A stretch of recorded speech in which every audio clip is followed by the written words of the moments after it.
Nós vamos dar seguimento à exposição da carta de Paulo aos Filipenses. Vamos examinar hoje Filipenses 4, os versículos 10 a 13. Filipenses capítulo 4, versículos 10 a 13. Aqueles que encontraram, digam amém. Aqueles que não encontraram, digam misericórdia. Vamos ler o texto santo. Alegrei-me sobremaneira no Senhor, porque agora, uma vez mais, renovastes a meu favor o vosso cuidado, o qual também já tinhais antes, mas vos faltava a oportunidade. Digo isto não por causa da pobreza, não, porque aprendi a viver contente em toda e qualquer situação. Tanto sei estar humilhado, como também ser honrado. De tudo e em todas as circunstâncias já tenho experiência, tanto de fartura como de fome, assim de abundância como de escassez. Tudo posso naquele que me fortalece. Pai querido, fala aos nossos corações nesta manhã, que nada em mim atrapalhe a comunhão do teu povo contigo. Me limpa de toda sujeira, de toda imundície da carne, Pai, e que eu desapareça e só o Senhor fale ao coração, para a honra, glória e louvor de Cristo Jesus. Amém. Está fazendo algum tempo que a gente não trabalha essa carta, já está fazendo aí bem umas 3 semanas. Eu achei que seria muito interessante nós fazermos um gancho com um bloco que imediatamente antecede o bloco que nós lemos. Deixa o texto aberto. Nós vimos, da última vez, nós examinamos Filipenses 4 a 9, que é o segmento imediatamente antes. Neste segmento que nós vimos, Paulo apresentou uma receita para uma vida feliz, uma vida sem ansiedade, uma vida de perfeita paz. Nós vimos, naquela ocasião, em primeiro lugar, que o crente deve buscar alegria em Deus, se alegrar no Senhor e não apenas nas circunstâncias que o cercam. Bate os olhos um pouco acima, versículo 4, olha acima: alegrai-vos sempre no Senhor.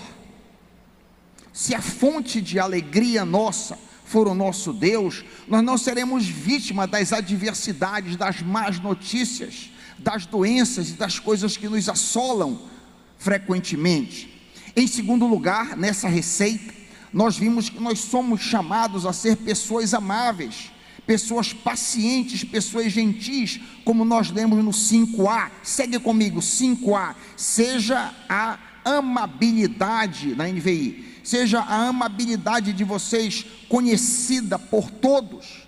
Devemos ser conhecidos no nosso trabalho, na escola, na nossa vizinhança, não como pessoas mal-humoradas, pessoas ranzinzas, pessoas de difícil trato, não, mas sim como pessoas amáveis, pessoas pacientes. Em terceiro lugar, ainda nessa receita, nós somos cultivados, somos exortados a estar constantemente na presença do Senhor, para não andarmos ansiosos. Olha comigo, 5b, 6 e 7, olha comigo: perto está o Senhor, logo não andeis ansiosos de coisa alguma.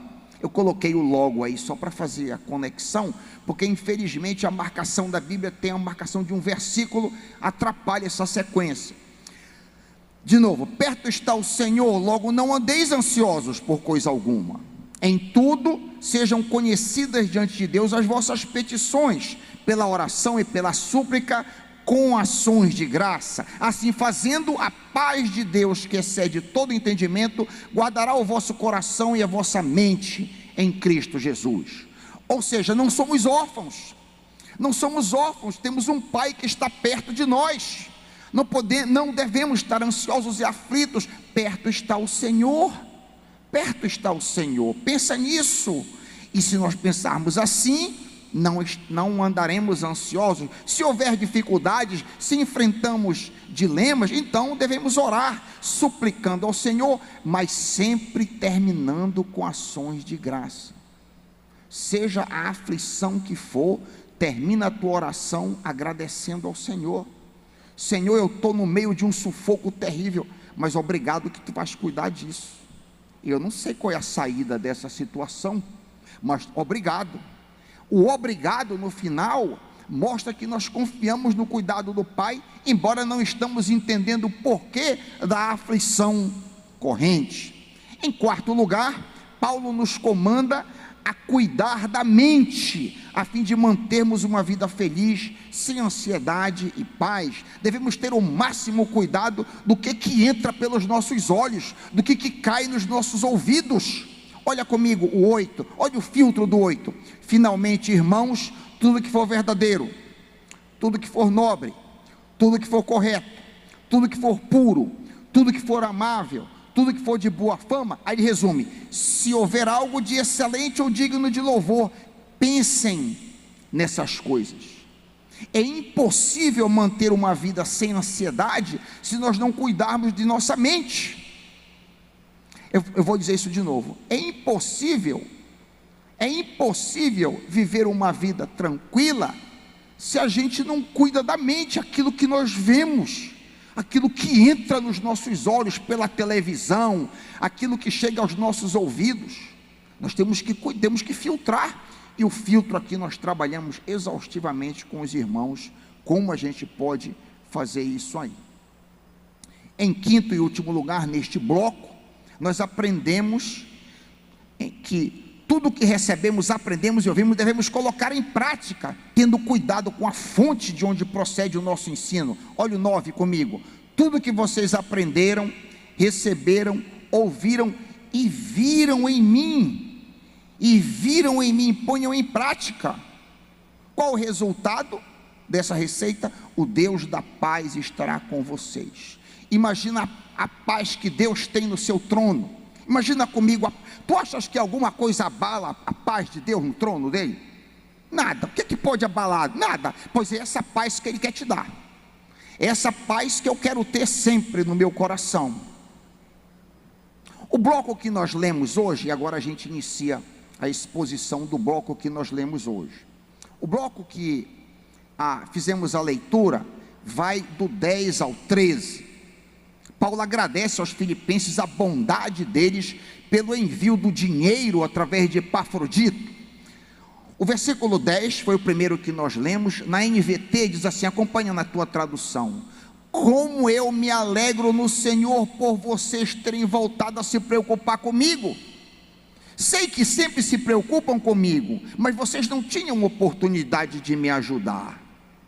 Os filipenses já haviam mandado recursos a Paulo antes, e agora acabaram de mandar outra vez. Essa ajuda financeira já foi mencionado nesta carta. Tu estás com o capítulo 4 aberto, bate os olhos no capítulo 2, 25, que tu vais ver a menção dessa ajuda. 2, 25. Contudo, penso que será necessário enviar-lhes de volta Epafrodito, meu irmão, cooperador e companheiro de lutas, mensageiro que vocês enviaram, está aqui, para atender às minhas necessidades. Epafrodito veio com dinheiro na mão. A mesma ajuda é mencionada no 2:30, olha comigo, bate os olhos no 2:30, porque ele, Epafrodito, quase morreu por amor à causa de Cristo, arriscando a vida para suprir a ajuda que vocês me podiam dar. Então, Epafrodito foi o homem que trouxe esse dinheiro para Paulo da parte dos filipenses.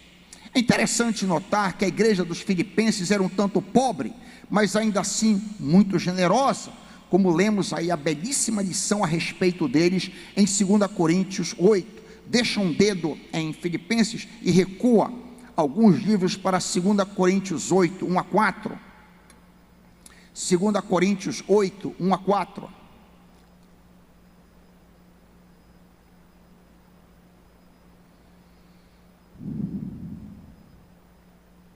Diz assim Paulo, 2 Coríntios 8: agora, irmãos corintianos, queremos que vocês tomem conhecimento da graça que Deus concedeu às igrejas da Macedônia. Quais são elas? Bereia, Tessalônica e Filipos.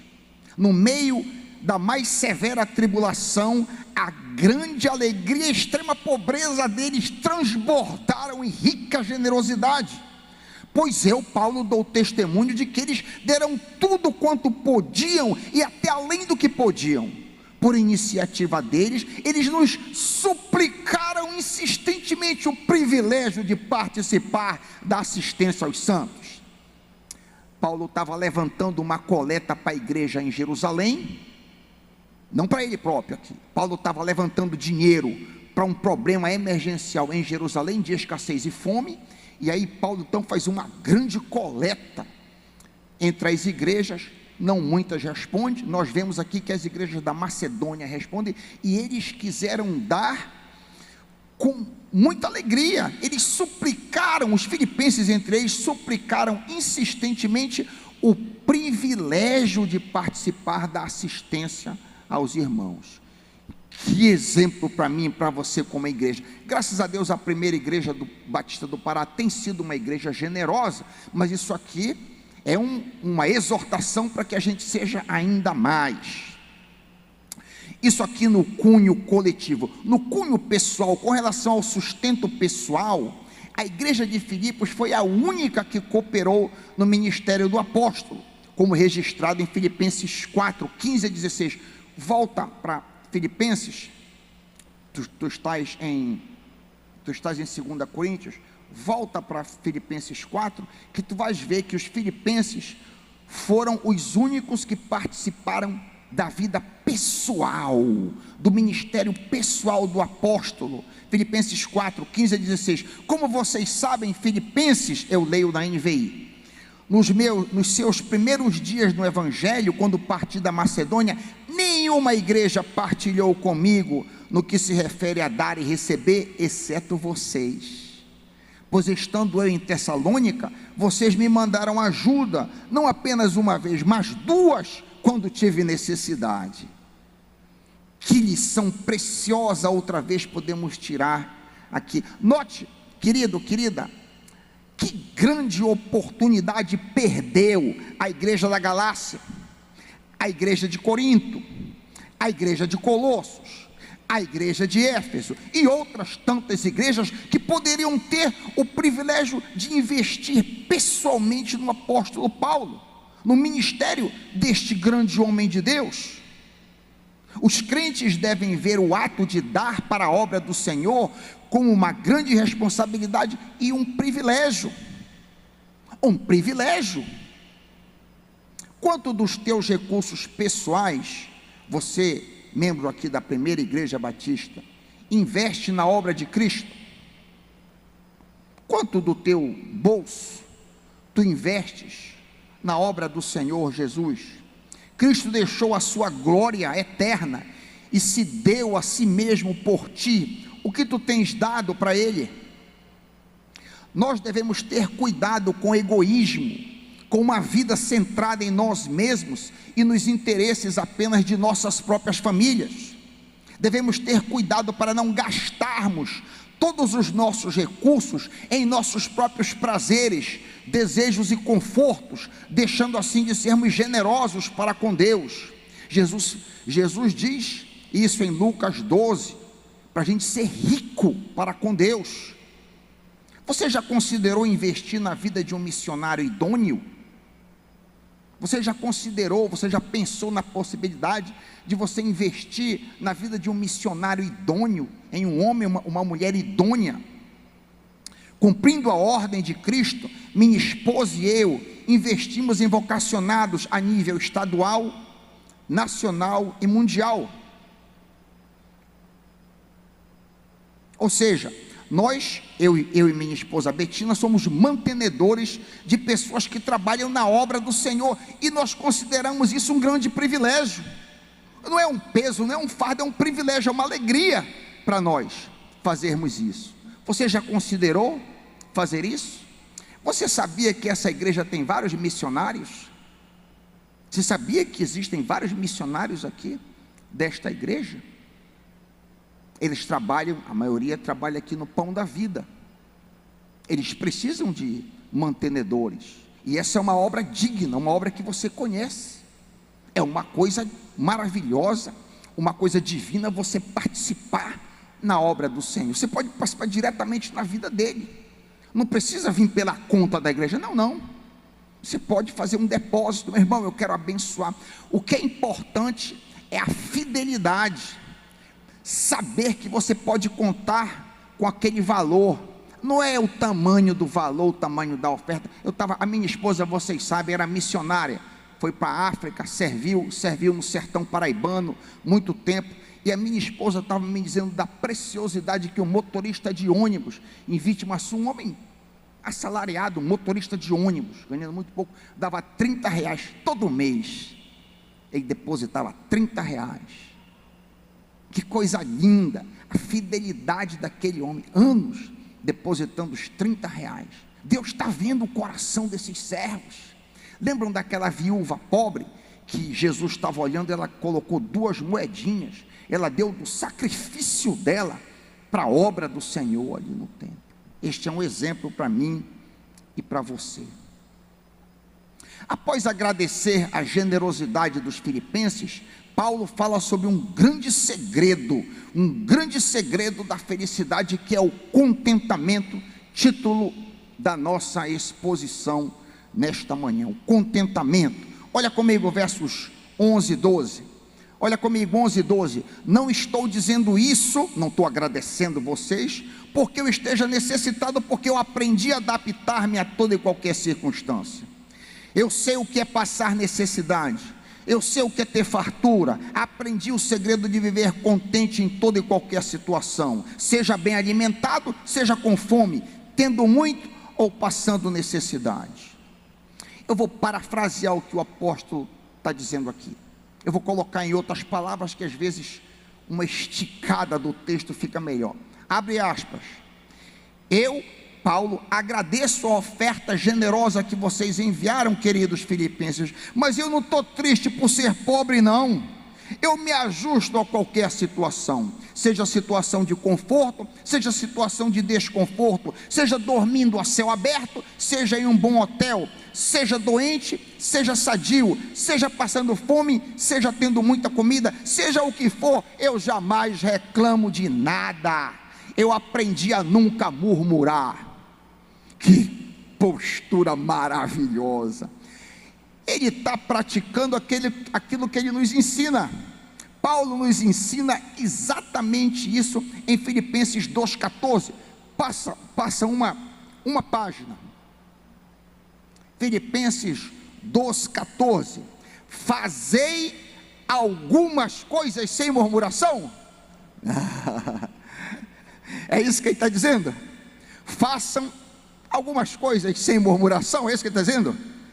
Fazei tudo sem murmuração.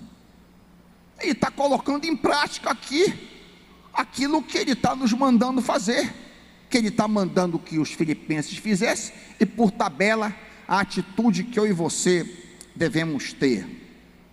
Fazei tudo sem murmuração. Eu já compartilhei com os irmãos isso. Eu tenho tentado avançar nessa área, e eu me lembro que esse texto veio à mente quando eu estava internado lá no Guadalupe pela segunda vez, e aí a situação não estava evoluindo bem, e a minha esposa chegou numa noite lá dizendo que eu ia ser transferido para UTI, e esse texto me veio à mente.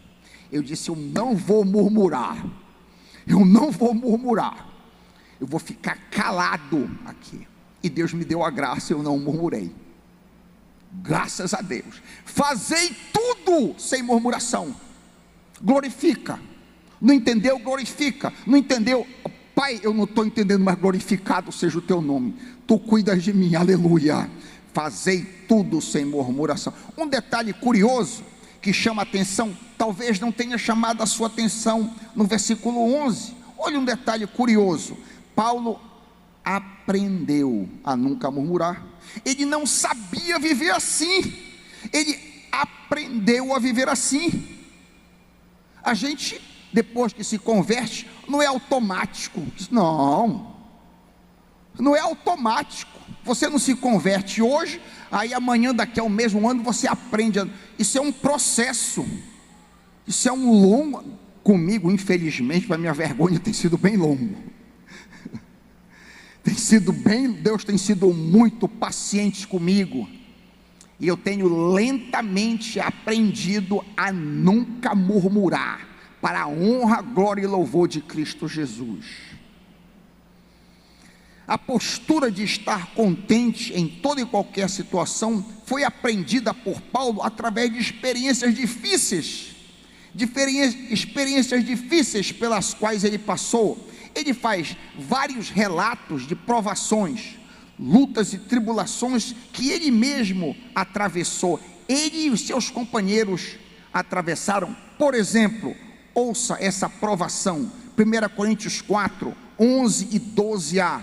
Até agora estamos passando fome, diz Paulo, estamos passando sede e necessidade de roupas, estamos sendo tratados brutalmente, não temos casa, não temos residência, trabalhamos arduamente com as nossas próprias mãos. Foram essas tribulações, essas lutas que moldaram Paulo para que ele aprendesse a jamais murmurar. Uma das maiores mentiras inventadas pelo diabo é a teologia da prosperidade. As igrejas neopentecostais enchem os templos com promessas falsas, alegando que Deus quer que seus filhos sejam todos ricos, cheios de saúde, com muito conforto e prósperos materialmente. Nestas igrejas, nada, absolutamente nada, é falado sobre prosperidade espiritual. A principal prosperidade espiritual é vitória sobre o pecado. Nada é dito sobre isso aí. Infelizmente, em muitas igrejas tradicionais também pouco é dito sobre vitória sobre o pecado. É a principal prosperidade que a gente pode ter nesse mundo.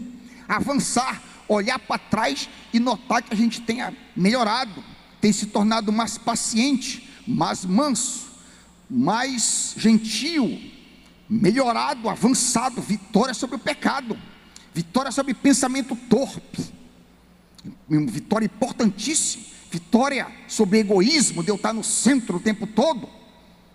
É uma preciosidade, essas são as grandes vitórias que Deus quer dar para mim e para você. Nessas igrejas nada disso é falado.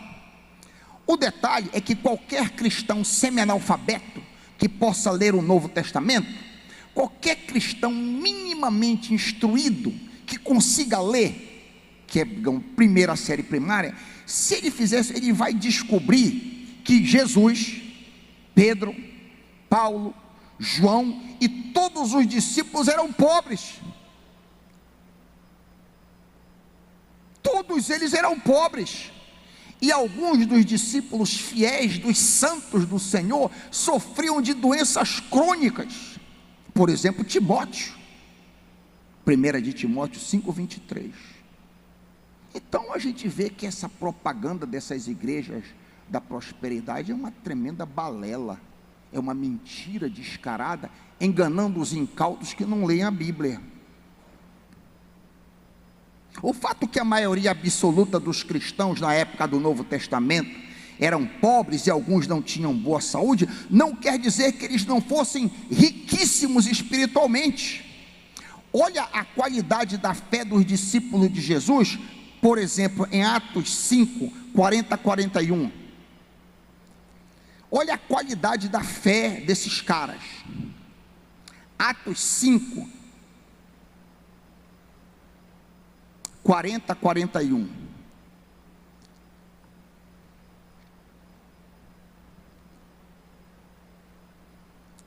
Lemos nesse texto que as autoridades mandaram bater, açoitar os crentes, e, abre aspas, depois ordenaram-lhes que não falassem em nome de Jesus e os deixaram sair em liberdade. Os apóstolos saíram do sinédrio, agora, alegres por terem sido considerados dignos de serem humilhados por causa do nome. Essas pessoas aqui, com pouquíssimos recursos, eram fortes, riquíssimos espiritualmente. Olha a profundidade do compromisso com Deus, a maturidade desses crentes. Eles se alegraram, porque Deus os considerou dignos de serem humilhados por causa de Jesus. Quantos de nós, eu me pergunto, será que eu teria a graça de me alegrar se eu fosse humilhado, se eu fosse açoitado por causa da fé cristã? Queridos, o nosso crescimento espiritual se dá principalmente através de provações, lutas, dores, problemas e perseguições. É muito difícil crescer ao se ganhar muito dinheiro, ao estar cheio de saúde e muito conforto. Muita gente que enriquece acaba se afastando de Deus. Eu vou dizer isso de novo. Muita gente que fica rica acaba se afastando de Deus. O que é que o Novo Testamento ensina sobre cobiça? Você sabia o que é que o Novo Testamento, você sabe, se alguém perguntar para você, você que é crente aí, o que é que o Novo Testamento diz a respeito de cobiça? Olha o que é que o Novo Testamento nos aconselha em 1 de Timóteo 6, 9 e 10. 1 de Timóteo 6, 9 e 10.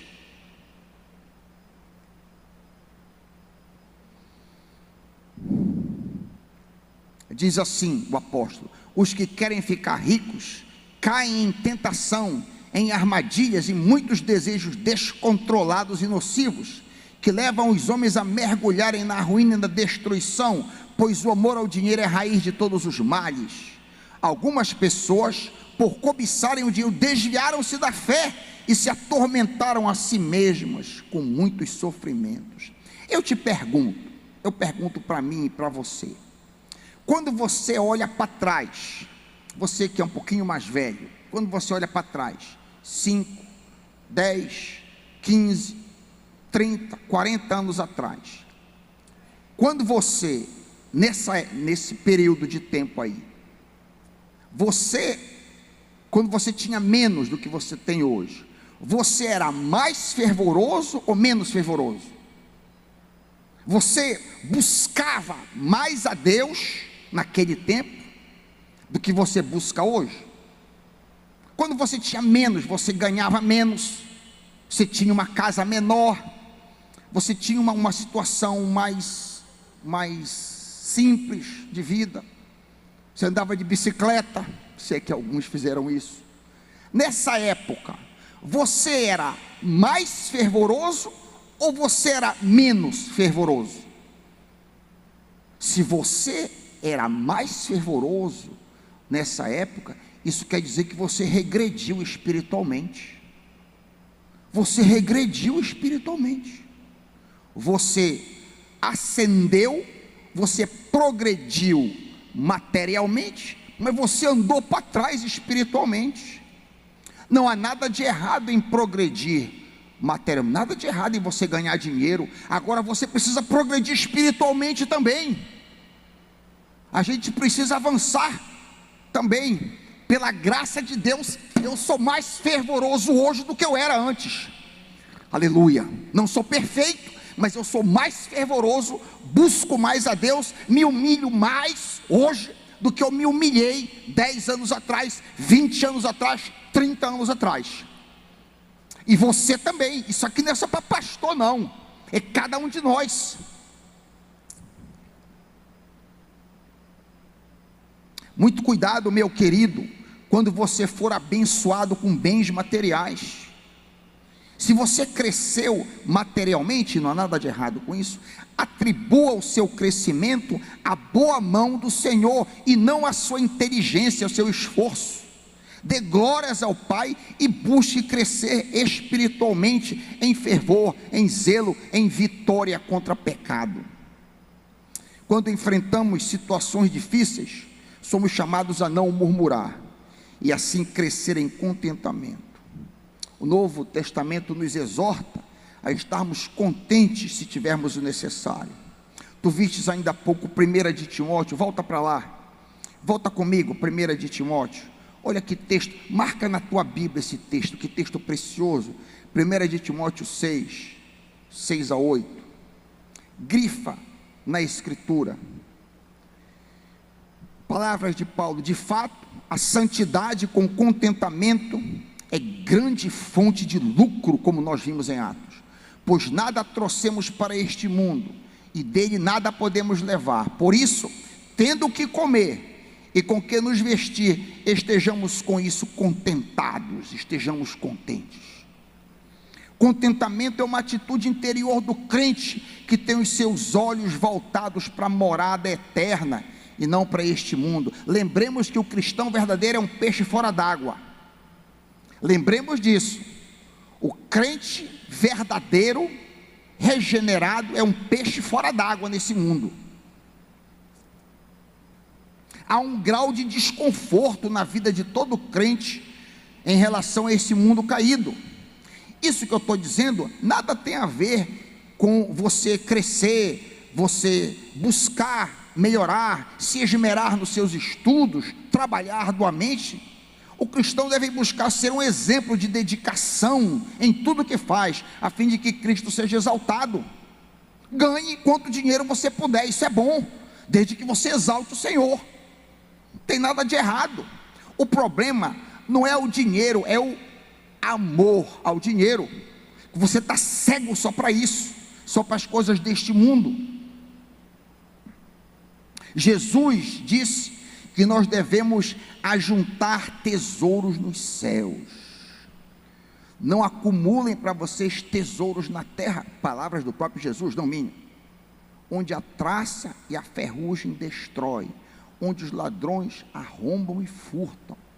Mas acumulem para vocês tesouros no céu, onde a traça e a ferrugem não destrói, onde os ladrões não arrombam nem furtam. Pois onde estiver o teu tesouro, ali estará o teu. A ambição de todo crente genuíno, o alvo de todo verdadeiro cristão, deve ser se tornar mais e mais parecido com Jesus. Esse era o alvo da vida de Paulo. Para que cumpramos esse objetivo, não podemos ser fissurados nas atrações deste mundo, mas sim libertos das amarras deste mundo. O contentamento é chave para o processo de libertação. Era justamente por causa deste contentamento que Paulo podia dizer: tudo posso naquele que me fortalece. Este é um dos versículos mais mal interpretados da Bíblia. Eu vou dizer de novo isso aqui. Esse versículo, assim como bem-aventurados os que choram, que serão consolados, é outro clássico de péssima interpretação. Eu já vi até seminarista mandando isso aqui quando o cara está de luto. Mandou o texto, o cara está de luto. Isso aqui não tem nada a ver com luto. Bem-aventurados os que choram, não porque a minha mãe morreu, se bem que Deus consola, não porque o meu amigo está passando, Deus consola, mas não é isso que ele está dizendo. Bem-aventurados os que choram por causa dos seus pecados. Aqui nas bem-aventuranças é bem-aventurados os que choram por causa dos seus pecados, serão consolados, obterão vitória sobre os pecados. Esse texto aqui que a gente acabou de ler também, tudo posso naquele que me fortalece, é um clássico de mau entendimento, já vi N vezes na minha vida mal aplicado. É comum, por exemplo, aqui os exemplos poderiam ser multiplicados indefinidamente. É comum ouvir um cristão dizendo que vencerá aquela doença, porque tudo pode naquele que o fortalece. Ou seja, ele vai ficar sadio, porque tudo pode naquele que ele fortalece. Um outro exemplo seria o caso da irmã que diz assim: eu vou vencer essa dificuldade financeira, isso vai mudar na minha vida, porque tudo posso naquele que me fortalece. Outros tantos exemplos poderiam ser multiplicados. O ponto aqui é que o texto está sendo utilizado para mudança de situação, mas o contexto fala sobre contentamento na mesma situação. Eu quero que tu leias comigo esse texto invertido. Ao invés de tu leres 12 e 13, lê comigo 13 e o 12. Lê comigo de trás para frente. Olha aí o 12, o 13 primeiro. Tudo posso naquele que me fortalece, tanto sei estar humilhado como também honrado. De tudo e em todas as circunstâncias já tenho experiência, tanto de fartura como de fome, assim de abundância como de escassez. O ensino aqui é que através do fortalecimento de Cristo é possível estar contente em qualquer situação. Não me entenda mal, eu não estou dizendo que Deus não possa curar uma doença, não estou dizendo isso. Eu não estou dizendo que Deus não possa reverter alguma coisa financeira, não é isso. É claro que Deus pode mudar as nossas circunstâncias, óbvio, é claro, vários textos prometem que Deus pode mudar determinada circunstância. Por exemplo, Mateus 6, 25 a 33, o que eu estou dizendo é que este texto não trata de mudança circunstancial. Esse texto trata de contentamento no status quo. O texto trata da minha situação, que eu não estou vendo mudança, e eu preciso me contentar com ela. Pode ser que a minha doença não vá embora, eu não sei. Paulo pediu 3 vezes: tira esse espinho. Timóteo sofria de enfermidades constantes e não ficava bom. Aqui é contentamento. Tudo posso enfrentar naquele que me fortalece. Amém, meus irmãos? Finalmente, para a vossa alegria, né? Finalmente, vale a pena enfatizar que o contentamento é fundamental para termos uma vida feliz, uma vida sem ansiedade, uma vida de paz. Esse tipo de vida busca alegria em Deus e não apenas nas circunstâncias. O crente verdadeiro tem seus olhos fitos na eternidade. Ele busca agradar a Jesus e viver para a glória de Deus e não para as alegrias deste mundo. Que o Senhor nos dê essa visão de contentamento, contentamento em Cristo, porque tudo nele posso, pois me fortalece. Amém.